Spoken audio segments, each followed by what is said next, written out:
yemek içmek cihetten nurg'unlik cheklanmalar bor.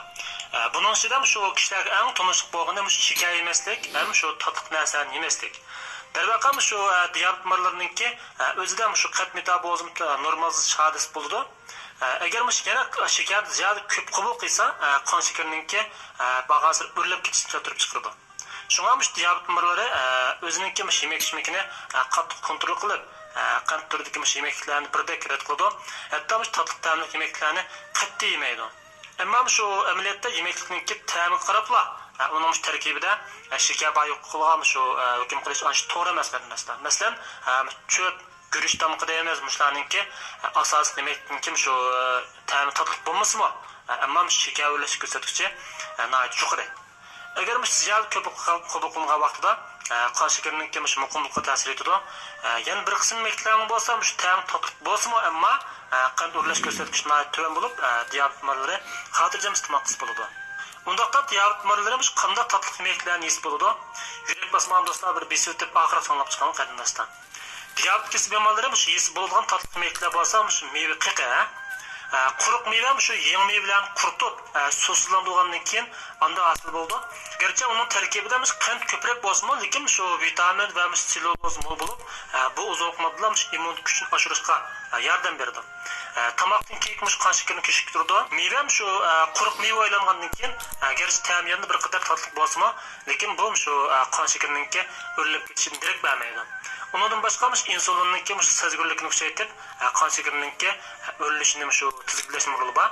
Diqqat qilish tegishli shuki, shu bozordagi shu nurg'un zavodlar shu ta'min oshirish uchun quruq meva tayyorlash jarayonida tuz, shakar qatorliq tarkiblarni qo'shadi. Shunga quruq meva tanlagan vaqtimizda optop quritilgan, suvsizlantirilgandan keyin yasalgan shu va hech qanday boshqa aralashma tarkib qo'shilmagan quruq mevani tanlash kerak qarindoshlar. Undan boshqa shu quruq meva chevalarni ziyada ko'p yemaslik, kunlik shu iste'mol miqdori 30 gram deb ketmasligi kerak. Bo'lmasa qon shakarininki o'rlab ketishini keltirib chiqaradi. Undaqda shu diyabet marlari zada shu odat qanday quruq mevalarni yeysa bo'ladi? Birinchidan bo'lsa shu quruq uzum, kishmishniki ta'mi tatliq, ammo uning qand miqdori ko'rsatkichi oramush 40%. Odatda diyabetlar qand o'rlash ko'rsatkichi 55 dan tuvan bo'lgan yemeklarni xotirjam iste'mol qilsanglar bo'ldi.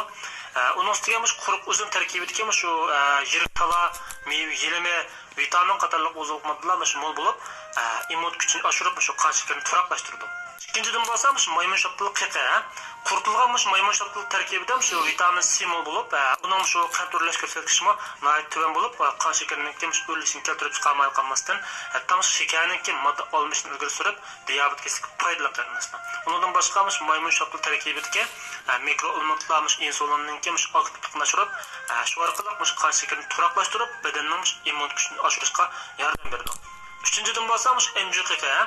Enjuning shu ta'minot tatliq qarindoshlar, ammo tarkibida selluloza, enzim türdagi moddalar va kiltaliq moddalar mo'l bo'lib, uchayninki hazm qilishni ilgari surib qolmay, yana shu jismoniy kuchni oshirib, organliqni yaxshilaydi. Enjuqiqa bilan shu tabiiy qavni suvga chilab ichgan vaqtimizda, yana shu suyda kaydash, suluq chiqishni yondirish, qon shakarini to'lalish qatorliq rol bo'lib, diyabet kasalligining agash kasalliklarining oldini oladi.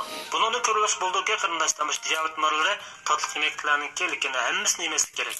Enjuqiqa quruq uzum, maymun shaptili qatorliq shu mevalarninki ta'mi tatliq bo'lsa lekin tarkibida vitamin, selluloza qatorliq mo'l qarindoshlar. Qon shakarininki o'rlab ketishini keltirib chiqarmaydi qolmasdan, yana qon shakarininki muqimlikni saqlash roli bor. Ammo diyabet marlari shakar, tuz qatorliq tarkiblar qo'shilgan quruq mevalarni yeyishdan saqlanish kerak.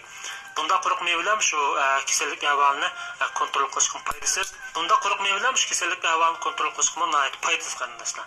Bunchalik mazmun tayyorlashga necha soat vaqtimiz ketadi qollar. Shunga yurak besib